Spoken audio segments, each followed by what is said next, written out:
ಅಲ್ಲಣ್ಣ ಇದು ರಾಯಚೂರು ಕರ್ನಾಟಕದಾಗ ಬರ್ತದಲ್ಲಣ್ಣ. ಹೌದಪ್ಪ. ಮತ್ತೆ ಇದು ಕನ್ನಡ ತೆಲುಗು ಹಿಂದಿದಾಗ ಅದಲ್ಲಣ್ಣ. ಯಪ್ಪ ನಮಗೆ ಜೀವ ತಿನ್ನಕ್ಕೆ ನೀನೇ ಸಿಕ್ಕ ಇಲ್ಲ ನೋಡ್ಗ ಪುಣ್ಯಾತ್ಮ ಕೇಳು ನಮ್ಗೆ ಯಾಕೆ ಕಲ್ತಪ್ಪ ಜೀವ. ಬರ್ರಿ ಸರ್ ಇಲ್ಲಿ ಇದ್ರನ್ನ ನಾವು 3 ಭಾಷೆದಾಗ ಯಾಕೆ ಬರ್ದು ಅಂತಂದ್ರೆ ಇಲ್ಲಿ ಜೀವನ ಮಾಡ್ಬೇಕಾದ್ರೆ 3 ಭಾಷೆ ಗೊತ್ತಿರ್ಬೇಕ್ರಿ. ಹಿಂಗೆ ನೋಡಿದ್ರೆ ಕ್ಯಾಬೆ ಅಂತಾರ, ಹಿಂಗೆ ನೋಡಿದ್ರೆ ಏಮರ ಅಂತಾರ, ಸೀದಾ ನೋಡಿದ್ರೆ ತಿಂಡಿನ ಮೈಯಾಗಿನ ಅಂತ ಕೇಳ್ತಾರ್ರಿ.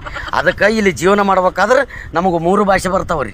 ಅವ್ರು ಯಾವ ಭಾಷೆದಾಗನ ಜಗಳ ತಕ್ಕಲಿ ತಯಾರು ನೋಡ್ರಿ ನಾವು.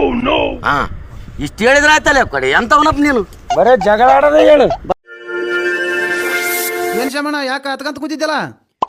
ಏನಿಲ್ಲಪ್ಪ, ಮಕ್ಕಳಿಗಾಗಿ ಆಸ್ತಿ ಮಾಡಬೇಡಿ, ಮಕ್ಕಳನ್ನೇ ಆಸ್ತಿಯನ್ನಾಗಿ ಮಾಡಿ ಅಂತೇಳಿ ಪ್ರೈವೇಟ್ ಶಾಲೆಗೆ ಬರ್ದಿರ್ತಾರಲ್ಲ, ಅದರಂಗ ನಾನು ನನ್ನ ಮಗನ ಸಾಲ ಸಂಬಂಧ ಮಾಡಿ ಪ್ರೈವೇಟ್ ಶಾಲೆಗೆ ಓದಿಸಿದೆ. ಕಂಡಂಗೆ ಸಾಲ ಮಾಡಿ ಓದಿಸಿನಿ. ಈಗ ಅವನಿಗೆ ನೌಕರಿನೂ ಸಿಕ್ಕದ, ತಿಂಗಳಿಗೆ 80,000 ರೂಪಾಯಿ ಪಗಾರನೂ ಬರ್ತದೆ. ಮತ್ತೆ ಯಾಕೆ ಚಿಂತೆ ಮಾಡ್ತು? ತಿಂಗಳಿಗೆ 80,000 ಪಗಾರ ಬಂದ್ಮೇಲೆ ಇಲ್ಲೇ ಬಂದದ ಪಜಿತ. ಈಗ ನೀ ಮಾಡಿದ ಸಾಲ ನೀನೇ ಕಟ್ಟತ್ತನ ಯಪ್ಪ. ಸಾಲ ಮಾಡೋದನ್ನ ಮಕ್ಕಳನ್ನ ಶಾಣ್ಯರು ಮಾಡ್ಬೇಕಾದ್ರ ಅದು ಸರ್ಕಾರಿ ಶಾಲೆಗೆ ಮಾತ್ರ. ದಡ್ಡ ದಡ್ಡ ಅಂತ ನಮ್ಮೂರ ಶಾಲೆ ನಮ್ಮ ಹೆಮ್ಮೆ.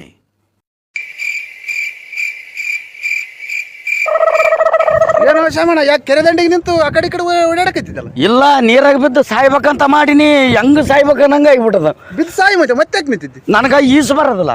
ಇನ್ನು ಉರ್ಲಾಕೊಂಡು ಸತ್ಯನಂತಂದ್ರೆ ಗಂಟ್ಲ ಬ್ಯಾನ್ ಆತದ. ಇನ್ನು ಎಣ್ಣೆ ಕುಡ್ದು ಏನೋ ವಿಷ ಕುಡ್ದು ಸತ್ಯವ ಅಂತಂದ್ರೆ ಹೊಟ್ಟೆಗೆ ಸಂಕಟ ಆತದ. ಇನ್ನು ಗಾಡಿ ಅಳಿಗೆ ಬಿದ್ದು ಸತ್ಯ ಬಂದ್ರೆ ಕೈ ಕಾಲು ಕಟ್ಟಾತಾವ. ಹೆಂಗೆ ಸಾಯ್ಬೇಕನ್ನಂಗೆ ಆಗಿಬಿಡು.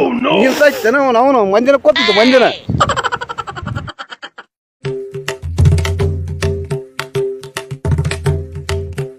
ಏ ಯಜಮಾನ ರೊಕ್ಕ ಯಪ್ಪ ನನ್ನಲ್ಲಿ ಬಗಲಾಗ ರೊಕ್ಕಲ್ಲಪ್ಪ. ಇದು ಏನು ಇಟ್ಟಿದ್ದಲ್ಲ, ಇದು ಫೋನ್ ಪೇ ಮಾಡ್ತೀನಿ. ಫೋನ್ ಪೇ ಆಗ್ತಾ?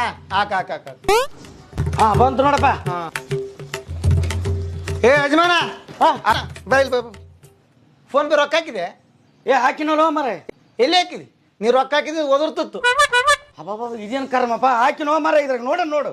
ಏ ರೊಕ್ಕ ಹಾಕಿಲ್ಲ, ರೊಕ್ಕ ಹಾಕಿದ್ ಓದಿರ್ತದ ಇದು. ನಿಮ್ಮಂತವ್ರು ಊರ 4 ಮಂದಿ ಇರ್ತಾರ ಅಂತೇಳಿ ಗೌರ್ಮೆಂಟ್ನವ್ರು ಬ್ಯಾಂಕ್ನವ್ರು ಸೇರ್ಕೊಂಡಿದ್ದು ಕಂಡು ಹಿಡ್ದಾರ. ನೀನು ರೊಕ್ಕ ಹಾಕಿದ್ ಓದಿರ್ತದ. ಇನ್ನು ಕಿವಿಗೆ ಓಡ್ಬೇಕಂತ ಮಾಡಿದ್ದೆ ನಮ್ಗೆ. ಇಲ್ಲಪ್ಪ ಇದು ಒದರ ಮಿಷಿನಿಗಿನ ಕೆಟ್ಟದೇನು ನೋಡೋ ಮರ. ಒದರಪ್ಪ ಶಿವ ಸೌಕರ್ಯ ಕೊಡವಲ್ಲ ಒದರ. ನೋಡಪ್ಪ ಈಗ ಹಾಕ್ಯಾನ ಬಿಟ್ಟಿದ್ದಾವ.